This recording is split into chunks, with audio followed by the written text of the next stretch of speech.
또 총회 영향력을 보나 우리 아까 설교하신 오정호 목사님이 이번에 꼭 하셔야 하는데 또 제가 양보하고 제가 또 섬기려고 했는데 오늘 사회를 보신 박충근 목사님이 다 배려나 버렸습니다. 그냥 우리 박 목사님이 순서를 정해주셔서 제가 어쩔 수 없이 또 우리 먼저 하게 되었는데 우리 오 목사님 뵐 때마다 제가 죄스럽고 또 빚지고 송구스러운 마음 참 가득합니다. 제가 오 목사님 잘 받들고 섬기고 다음에 더 훌륭한 종회장으로 제가 잘 모시도록 하겠습니다. 다시 한번 우리 오 목사님께 죄송하고 또 송구한 마음을 드립니다. 박수 한번 해주시면 좋겠습니다.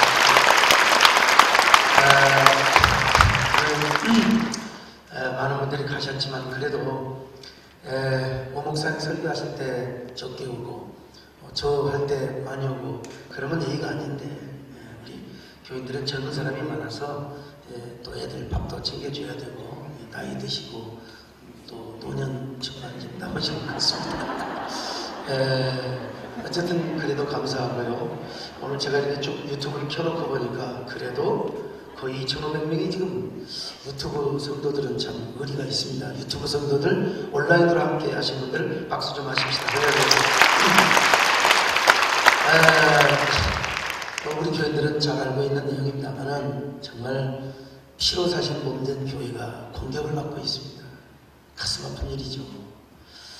이걸 우리 총회와 또 우리 한국교연합기관이 막아내야 되는데 지금 낙동강 교두보처럼 겨우 지금 지켜내고 있긴 있습니다만 왜 그런가? 이 네오마르크시즘 사상 때문이죠. 그러나 그것만 핑계내서는 안 됩니다. 한국교회가 공격을 받는 몇 가지 이유가 있어요. 첫째는 한국교회가 시대 정신과 또 가치 이런 걸 제시하지 못했습니다.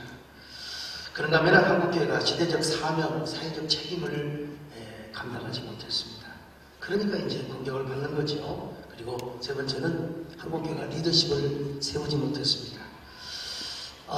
국창 교수의 말 맞다는 노원스 월드 누구의 세계도 아닙니다. 지금 세계도 마찬가지고 우리 교회는 더더욱 그렇습니다. 특별히 1등을 쓰러뜨리고 천리마를 힘줄을 잘라버리는 시대예요. 1등을 세우긴 세우는데 1등을 끌어내리는 한국교회 리더십을 그냥 한국교회가 박살내고 끌어내리기 시작했습니다. 그런데 이번에 코로나19가 왔을 때 한국교회가 선제적 대응을 못했다고 봅니다. 정말입니다. 여러분, 이 코로나가 오면서 반달리즘, 모든 극장의 공연들, 종교 집회까지, 특별히 다른 종교의 타 종교는요, 절대 진리를 모르니까 바로 그냥 셧다운을 시켜버렸어요. 불교 전주교 할 것 없이. 우리 한국교회가 그 정도는 아니었지만, 그러나 선제적 대응은 우리가 미흡했다고 할 수 있습니다.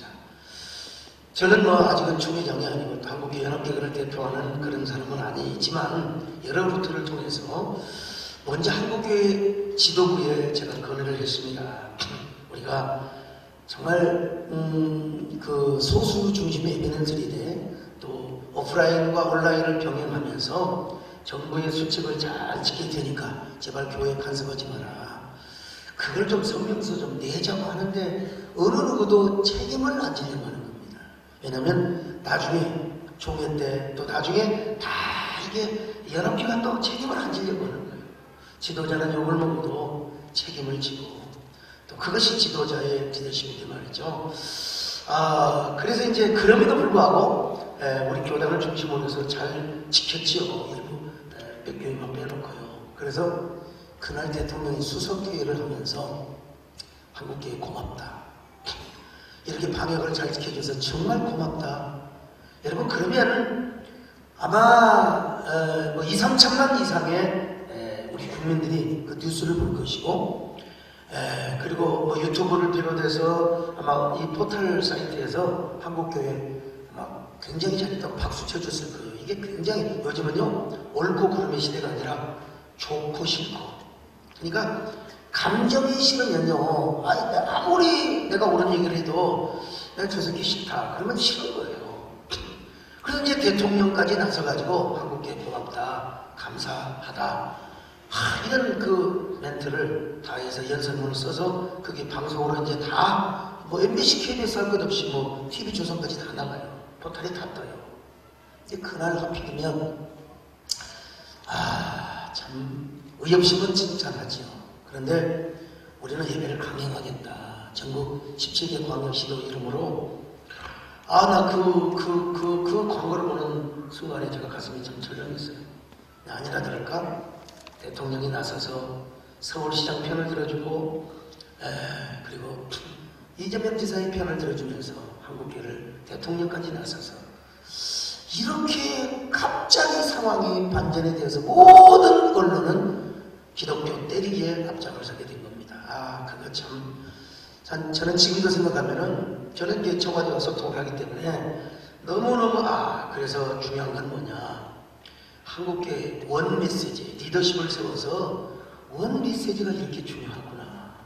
여러분, 우리가 좋아하는 대통령이건 좋아하지 않는 대통령이건 대통령이 한국교회를 칭찬하고 한국교회 고맙다고 하는 그 순간 언론은 일제히 그렇게 받아쓰게 되어 있어요.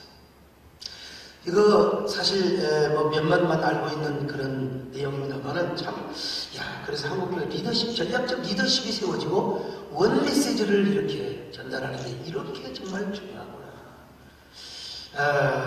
그러면은 양극단의 이념이 편성하여 교회가 정치 단체로 전락을 해버렸습니다. 일부 교회이긴 하지만 극좌와 극우는 완전히 한국교회의 어떤 이미지 리스크, 정치적 리스크를 입혀버리고 말았죠. 위기의 시대에는 항상 희생양을 찾습니다. 그래서 여러분, 이 신천지는 뭐 당연히 희생양이 돼야 되고 당연히 매도를 당해야죠. 그런데 하마터면 우리 한국교회도 희생양이 될 뻔하였다는 사실, 될 뻔하였습니다. 어쨌든 이 반달리즘에 둘러싸여서 한국교회 예배가 정말 속수무책으로 많은 교회가 셧다운이 되었습니다. 21세기 목회연구소 소장을 하고 계시는 김대현 박사님은 9월, 10월 중에 한국교회 대란설, 대위기설을 지금 주장하고 있습니다. 이거 연합기관과 그리고 교단적으로 준비하지 않으면 한국교회 만 교회 이상이 교회 문을 닫거나 아니면 부도를 날 만한 그런 엄청난 위기에 도달하게 될 것이라고, 그런 그 이야기를 제가 들은 적이 있습니다.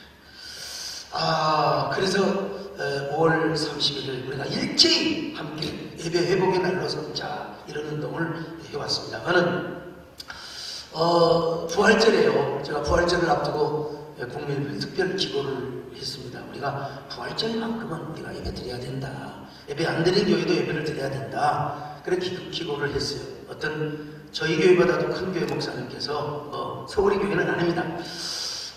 그런데 그분이 이제 광고를 해서 제 교회가 큰지는 모르겠습니다. 저는 모르겠는데 이제 광고를 해가지고 전부 비표를 나눠주고 우리 예배를 드리겠다고 했을 때 그 큰 교회가 550명이 신청을 했대요.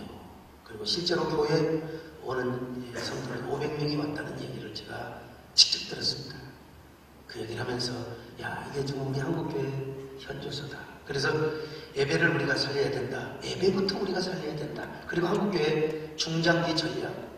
우리 총회는 더더욱 그렇습니다. 우리 총회가 말로만 장자교단이 아니라 이런 어떤 뭐라고 할까요? 견인차 역할, 리더십의 역할, 리더십의 장자 리더십의 역할을 쭉 해야 되는데, 그래서 제가 우리 교단의 총회장님도 그렇고 통합측을 비롯해서 우리 한국의 주요 교단의 총회장님들을 제가 이렇게 1대1로 만나서 설득을 하고, 왜냐하면 한교총을 회의를 한다 하더라도 거기서 반대가 나오면 저만 바보가 돼요. 그래서 1대1로 설득을 하면서 결국 대전까지 가가지고 거기서 회의를 하는데 제가 간곡하게 말씀을 드려서 우리가 D-Day를 저는 17일에 했으면 좋겠던데 또 24일로 연기하다가 결국은 성령 강림 주일인 31일로 이제 확정을 했습니다. 합력하여 선을 이루자고 봅니다만은 어쨌든 머릿속에 우리 한국교회를 살리자. 오늘 중부협의회에서도 총회를 위해서, 나라와 민족을 위해서, 한국교회를 위해서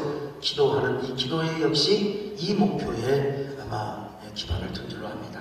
오늘 성경에 보니까 우리를 부르신 목적이 뭡니까? 첫째로 성도를 온전하게 하고 그리고 봉사일을 하게 하며 그리스도의 몸을 세우게 하려 합니다. 에베소 4장 12절을 같이 한번 읽어보십시다. 시작. 이는 성도를 온전하게 하며 봉사일을 하려면 그리스도의 몸을, 우리 모든 사역자들의 목표는 그리스도의 몸을 세우는 겁니다. 교회를 세우는 거예요. 그러기 위해서는 이제 우리가 예배부터 회복해야 되고요. 예배를 회복하기 위해서는 제가 우리 교인들은 다 압니다. 야, 이 세상도 이렇게 변한다. MBC, KBS, SBS에서 하지 못하는 그 뉴스 뭐라더라? 아무튼 미스터 트롯, 이걸 TV조선에서 기발한 아이디어를 해가지고, 여러분 예능 프로그램 잘 나와야 4% 부릅니다. 그런데 TV조선 종편에서 38%라는 경이적인 이런 방송 역사상 93년 역사상 종편에서 이게 바로 프로그램들 뉴 포맷을 하고 발상의 전환을 하고, 그리고 모든 프로그램을 창조적인 복제를 하니까, 저 무명의 가수들을 통해서 인간 복제를 함으로써 저렇게 대한민국을 이끌어가며 이 지상파 방송을 부끄럽게 하는 이런 그 종편의 이런 그 방송 역사를 보면서 제가 당장 그 TV조선 사장님을 만나서 제가 그분에게 많은 걸 배우고, 이 교회는 어떻게 이제 교인들을 감동시키고, 어떻게 이 신지식인들, 이런 분들을 어떻게 감동시키며 교회로 끌어들일 수 있을 것인가. 결국 그것은 우리가 신앙의 순수성, 신학의 정체성을 확실하게 지키면서 현대에 맞는 우리 교회의 뉴 포맷, 뉴 패션, 뉴 포맷을 해야 한다는 사실을 깨달았습니다. 그래서 이제 저희 교회는 오히려 코로나19 때 더 역동적이고 강력한 교회 리더십과 또 어떤 결정력을 보이기도 했습니다만은, 그런데 이 뉴 포맷보다 중요한 게 결국은 뭔가 봤더니 목회자의 헌신이고 성도들의 헌신이라는 사실을 깨달았습니다. 저는 코로나 중에도 모든 새벽 기도를 제가 다 인도했습니다. 그리고 주일날 6번 설교를 제가 다 했습니다. 제가 6번 예배를 다 인도했고, 그리고 금요 철야기도에 또 수요 낮예배, 저녁예배, 이런 모든 것을 제가 다 했습니다. 왜냐하면 그 예정했던 집회도 다 취소되고 별로 갈 데도 없고 종회 행사도 별로 없고, 그러니까 그냥 할 일이 우물 안에 개구리 목회밖에 없는 겁니다. 그리고 특별 새벽기도 하고 밤 작정 기도회를 쫙 하면서 성도들이 이렇게 뭉쳐지고 우리 장로님들이 더 헌신을 하는 것을 봤습니다. 우리 총회도 마찬가지라고 제가 생각을 했어요. 우리 교단은 여러 면에서 장점이 있고 100년간을 지켜온 보수신학과 개혁신학의 전통은 우리 교단의 최고의 자랑이죠. 또한 한국 장로교 총회 적통성을 세웠을 뿐만 아니라 규모 면에서 우리는 장자교단이 아닐 수가 없습니다. 이건 우리 총회의 분명한 자랑이고 그리고 자부심입니다. 그러나 우리 총회의 현주소를 짚어보면 진짜 정책은 없고 정치밖에 없어요. 희생과 헌신과 눈물은 없고 그저 이 교권과 이 밥그릇 싸움을 하는 것을 봅니다. 어느 누구도 주인의식이 없고 책임감을 지려고 하지 않고 그리고 희생정신이 없더라 이 말입니다. 제가 보니까 총회 모든 그 집권자들 1년 2년 동안에 감투 쓰고 몇 번 행사하고 끝나고 제가 이렇게 깊숙이 들어가서 이렇게 보니까, 그리고 제가 통합세계 사무실을 몇 번을 제가 방문했습니다. 방문해서 사무총장에게 스터디를 하고 또 나름대로 제가 쭉 우리 총회 역사를 우리 신종철 목사님 제 글을 쓰는 걸 보면은 이게 역사도 적응하지 않는 놈이 까불고 있다고 이제 모르겠는데요. 제 나름대로 이렇게 쭉 책을 보면서 우리 총회 역사 흔적을 보니까 참 우리 선배들이 얼마나 위대하고 얼마나 훌륭합니다. 그때 그 눈물, 희생, 헌신이 없었다면 우리 총회가 지금의 장작교단을 이룰 수가 없습니다. 통합측 말이 사실은 우리가 적정성이 있다고 하지만 우리는 허벌판이 나와서 이 모래성을 쌓는 것 같은 얼마나 허전하고 신기루 같은 삶을 살 수밖에 없었던 거죠. 그런데 결국 우리 총회의 선진들은 눈물을 흘리고 땀을 흘려서 오늘의 총회를 이루었는데, 지금 보니까 우리 총회는 그런 헌신이 없고 정책도 없고 제가 볼 때 비전도 없고 이런 걸 제가 많이 봤어요. 그래서 이제 우리 함께 총회 리더십도 세우고 그 리더십 가운데는 비전을 세우고 정책을 세우고 또 우리 함께 헌신과 희생과 눈물을 쏟아야 되는데 그런 풍토가 이제 계속해서 쌓아지고 그런 풍토가 계속해서 축적이 된다고 할 때 우리 총회는 또 다른 100년을 설계하고 비전을 그릴 수가 있겠구나. 그리고 일회성 그런 이벤트의 행사도 중요하지만 이제는 더 나아가 한국교회를 통합하고 우리가 신학의 순수성은 지켜야 되지만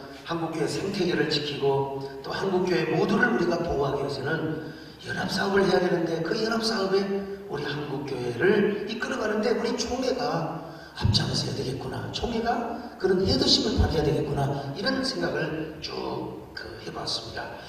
지금까지 제가 보니까 우리 총회는 연합사업에서도 항상 밀렸습니다. 그것은 리더십이 세워지지 않았기 때문에 그렇다는 것입니다. 그러므로 지금 우리 교단은 실제적이고 구체적으로 이끌어갈 진정한 리더 그룹이 필요합니다. 리더 그룹이요. 과거 선전들이 보여준 강한 리더가 필요할 뿐만 아니라 정규 목사님, 이영수 목사님 같은 이런 강력한 리더도 필요하지만 그 리더를 받들어주는 리더 그룹이 필요하다는 것입니다. 그런 리더 그룹을 중심으로 해서 정치보다 정책이 앞선 총회 방향을 우리가 삼아야 되는데 이 일을 누가 하느냐. 우리 중부협의회 좀 했으면 정말 좋겠다 싶습니다. 중부협의회가 우리 목사님들 하면은 하나도 안 하시는데 중부협의회가 그래서 우리가 이런 기도회도 하고 총회 영성 기도회를 우리 중부협의회가 우리 교회에서 이렇게 한 줄 압니다. 오늘 이 자리에 모이신 중부협의회 목사님 보니까 우리 중부협의회 목사님 장로님도 가셨어요. 밥 먹으러 간 것 같은데 보니까 그런데 우리 장로님들이 돌아가셔서 교회를 세우시고 제가 이 코로나 위기 때 교회를 많이 비웠거든요. 목사가 집중력을 가지고 이 집중적인 목표를 할 때 정말 교회가 다시 한번 아주 이륙을 하게 되고요. 교회가 비상하는 것을 봅니다. 100% 교회가 출석할 수는 없지만 그래도 오히려 성도들이 뭉쳐서 더 열심히 헌금하고 교회를 사랑하고 목사를 아끼고 다 교회 소속감을 갖고 그리고 한국교회 공적 사역에 대한 비전을 이번에 코로나 위기를 통해서 다 이렇게 정말 함께 소유하게 되었습니다. 어쨌든 우리가 교회를 세우고 함께 총회를 세우는 그런 우리 목사님들, 장로님들 그래서 이제 정치총회에서 비전총회로 정책총회로 이끌어가는데 오늘 이 기도회가 정말 귀한 견인차 역할을 하시길 바라고 헤드십과 같은 역할을 할 수 있기를 바라겠습니다. 여러분 이따가 기왕에 점심 굶었으니까 일찍 저녁 드시길 바라겠습니다. 감사합니다.